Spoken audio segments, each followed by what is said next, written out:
Shalom, giving all praise and all glory unto Yahweh Bahashem Yahweh Shai Bahashem Kakadash. Double honors to the elders and apostles of Great Millstone that rule well. Just going to do a quick video here on this topic of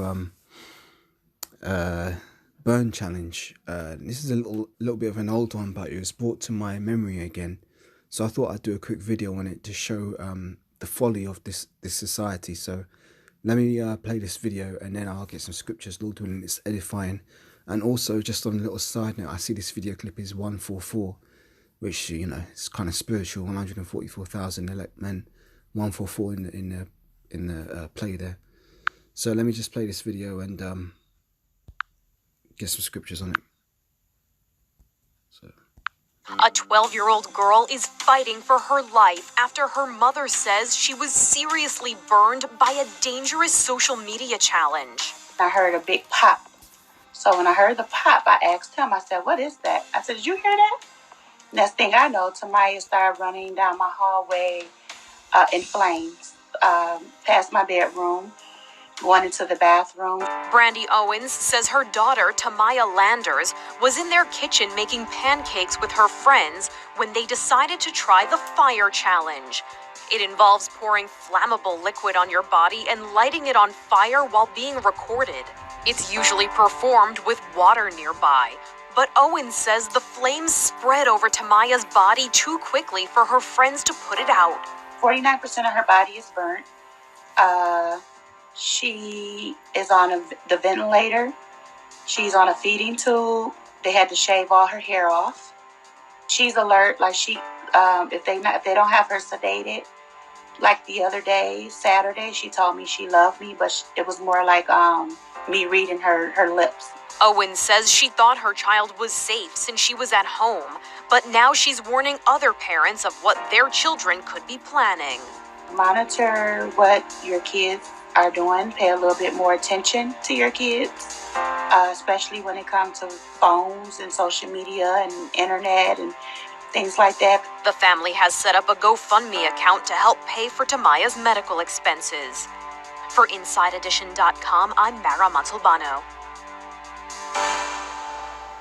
Alright, so basically that girl got burnt because she attempted to perform the fire challenge to, you know, film it, put it on social media, impress her friends, get more likes, get more popularity, get more fame, all this kind of shit.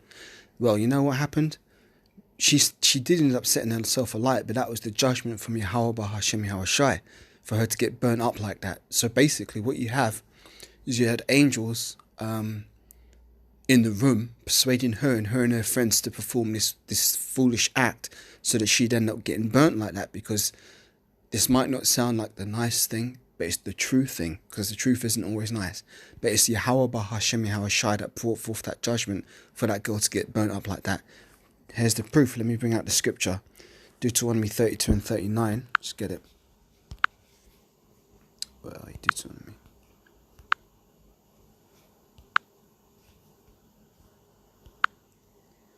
This is Deuteronomy, the book of Deuteronomy, chapter 32, verse 39. See now that I, even I, am He, and there is no God with me. I kill and I make alive. I wound and I heal. Neither is there any that can deliver it out of my hand. Let me read that again. See now that I, even I, am He, and there is no God with me. I kill and I make alive. I wound and I heal. Neither is there any that can deliver out of my hand. So basically, that was the judgment from Yahweh Hashem Yahweh Shai. I also want to bring out another scripture. Folly is set in great dignity. Let me just find that.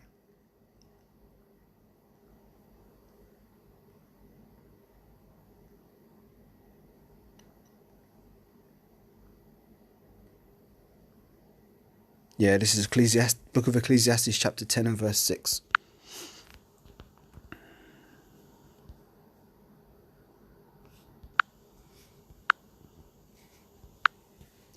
Yeah, this says, folly is set in great dignity, and the rich sit in no place. So in this society, you know, folly is completely uplifted, and wisdom is abhorred and detested and shunned. You know, these people in this kingdom, they ain't operating off wisdom all they're operating off is pure folly. That's why these kind of challenges end up becoming so big. Like you had the cinnamon challenge, you had the Tide Pod challenge, you had what else did you have? You know, people walking around knocking each other out, you know, and punching people when they weren't suspecting. All these fucking stupid folly challenges you've got these people participating in. But if these people are actually weren't so drunk on the wine and philosophies of Babylon, maybe they wouldn't engage in so much foolishness. Maybe they'd be more sober-minded and more mature, you know, more like adults. Because according to the scriptures, you become an adult at the age of 12 if you're a man. If you're a boy, at the age of 12, you become a man. But in the society, you've got people like fucking 17, 18, 19 still running around like fucking children. They ain't behaving like adults because they haven't been taught to be adults. Because Esau keeps the masses dumbed down. Esau wants you in a permanent childlike mindset and state. And you know what's more proof of this? If you look at even like Yahushua himself, every Christmas, everybody wants to celebrate the birth of baby Jesus. Oh, baby Jesus, baby Jesus. Yeah, but what about the rest of his life? What about when he was 12, when he was debating with the scholars in the temple? You know, what about the rest of his life? Nobody wants to focus on that. Every year, everybody just wants to celebrate Christmas Day, birth of our little sweet baby Jesus, you know, sweet little Cesare Borgia in a manger and all this kind of shit. But you know, why I'm saying that is because Esau does that on purpose, because he wants to keep people in this childish folly mindset. And, you know, if you're a man of the hopeful elect and you're in this truth, you ain't going to be like that.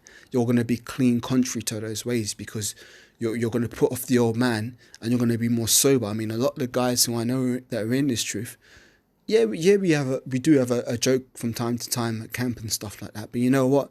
Most of the time we're all sober minded and looking completely pissed off, because the scriptures say with much wisdom cometh much sorrow. And when you become wise to what's really going on in this world, you do become kind of like, you know, looking like you've got a face like thunder most of the time. Anyway, that's going on to something else. I'm going to end this lesson here. So Lord willing, it's been edifying, giving all praise, honor and glory once again to Yahweh, Bahashem, Yahushai, Bahashem, Rakakodash, double honors to the elders and apostles of great millstone that rule well, and shalom to all you hopeful elect. Shalom.